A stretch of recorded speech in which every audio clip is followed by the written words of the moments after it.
What is up, Trojans? Welcome to our last show of the semester. I gotta admit, I'm gonna miss this desk. There are a lot of good memories here. Oh, that's weird, man. That's really weird.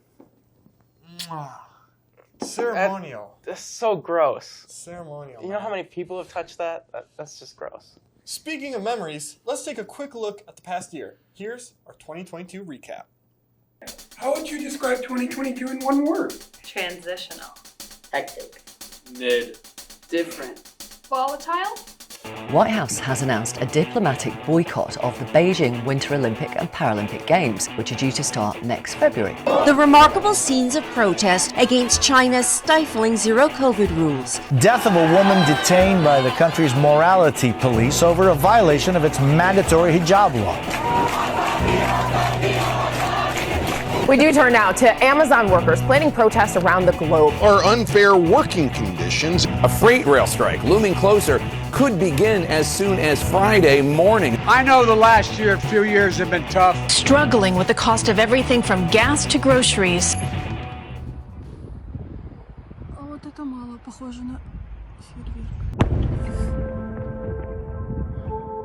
After days on a razor's edge, Ukraine is now a nation at war. При угрозе территориальной целостности нашей страны, для защиты России и нашего народа. Тоді життя переможе смерть, а світ темряву.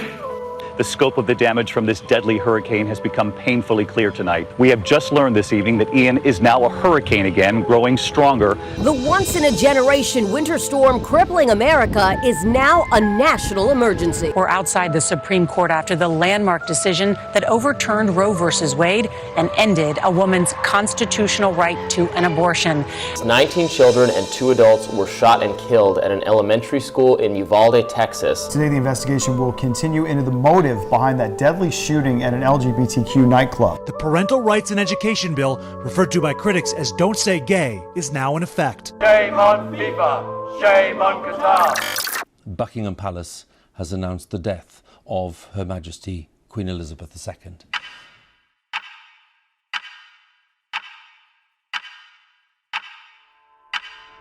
Judge Ketanji Brown Jackson has become the first black woman to join the U.S. Supreme Court. It's been the most incredible ride and journey I've ever been on. $369 billion. That is the total amount of money this will direct to renewable energy projects and to the lowering of greenhouse emissions. For Montiel, for Argentina, but for Lionel Messi. 7, 6, 5, 4-stage engine start. 3, 2, 1. Boosters in ignition. And liftoff of Artemis 1. We rise together back to the moon and beyond. Well, it certainly was a year to remember. Indeed. My favorite part's gotta be Messi winning the World Cup. Good choice. He is the GOAT after all. In other news, we're going to take a look in with some school staff and see what some advice they want to share with their students. My official title is Library Media Center paraprofessional. I would really advise for any high school student to get involved in something, whether it be athletics or a academic club or just any kind of activity, even starting your own activity. Students can at any point in time start new clubs if they want to. Just get involved somehow and getting to know your fellow students and also staff members. Get involved and getting to know the staff here. I'm Ms. Houghton. I'm the lead principal at Central High School, which means that I oversee primarily all the staff and all the students of the school. One piece of advice I would give to high schoolers is you do not have to have it all figured out. You don't have to know what you're going to do in 10 years or 3 years or 4 years. You just need to take some steps. Try some different things. Figure out, do I like this? Do I not like this? Why don't I like this? But don't let lack of thinking that I have to have it all figured out stop you from trying different things. I'm Mr. Berger, and my job is I am an assistant principal here at Central, and I am a part of the ULI office, which takes care of kids with the last name H through P. I think that you should be curious and not judgmental. In high school, we're all thrown into a petri dish together, and people make snap judgments or think they may know something about each other. And I think if we were all a little bit more mindful of everyone has a story, and if we took time to get to know each other's story, then we'd probably treat each other with a little bit more kindness. You know, Hayden, it's getting close to time. You want to go to lunch? Sure, but who's gonna take care of the show? Well, how about we punt it off to the segment desk? Oh, good idea. Let's take it over to Sadie and Ellie.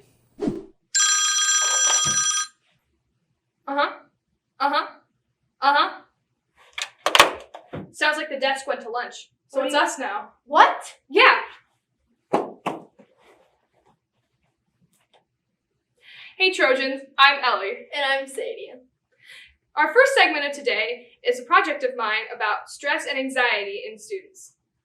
I think that's a great idea, especially with exams coming. It's really stressful. Definitely. Let's get to it.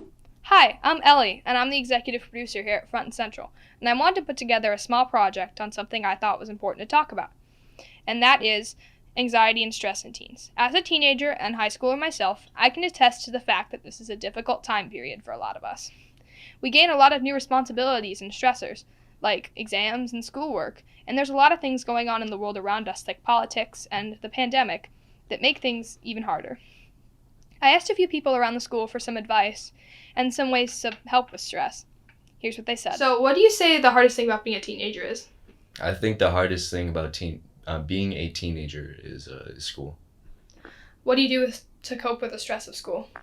To cope with the stress of school, I usually hang out with my friends outside of school, or I work out. What I used to do was just like sit down on my computer all day. I was gaining like a lot of weight, and I decided to finally start working out, and it was really good, like stress relief. I was, I'm gaining discipline from all of that, and I definitely recommend it, Isn't just hard.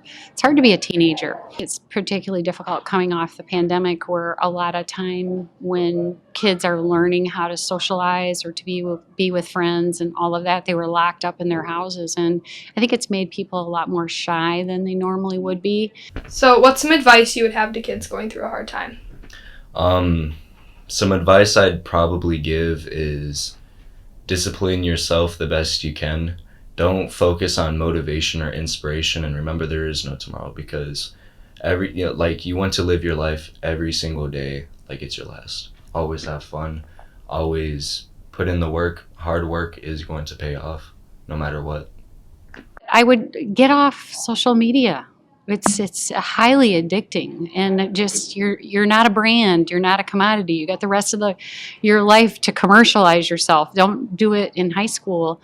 I would just add, I really want the kids around here to know that there's a lot of adults around here that really care about them, and we do have some mental health help here available if they want that. I think they have a right to expect that we have that, and we are offering it. Remember that you are not alone, and there is always somebody to talk to. Have a safe and wonderful day. Stay classy, Trojans.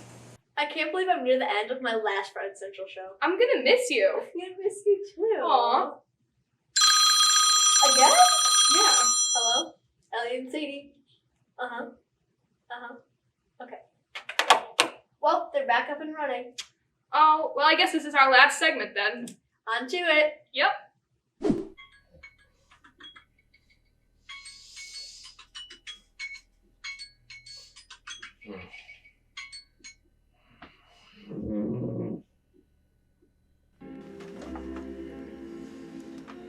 Sleep. Let's talk about that. School students, I have noticed, have been sleeping on the job because we have an Instagram that legitimately shows people sleeping, and I'm on there, but I did not sleep, I swear. But a lot of people don't get sleep. And here's the gist of this episode. I wanted to focus on sleep. And I'll be interviewing another student, a fellow student, maybe a friend of mine, who knows. Here's what they say. Hi, I'm Sockman, on the scene with David. David, when do you usually wake up? About 6 a.m. How many hours of sleep do you usually get? About 3 to 4. And do you think that the school start time has a card to play in that?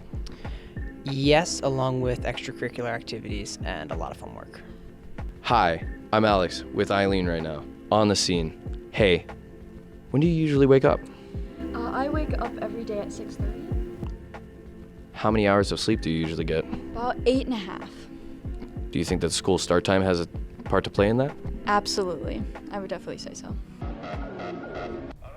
Hey, it's me with Robert. Hey, Robert, when do you usually wake up?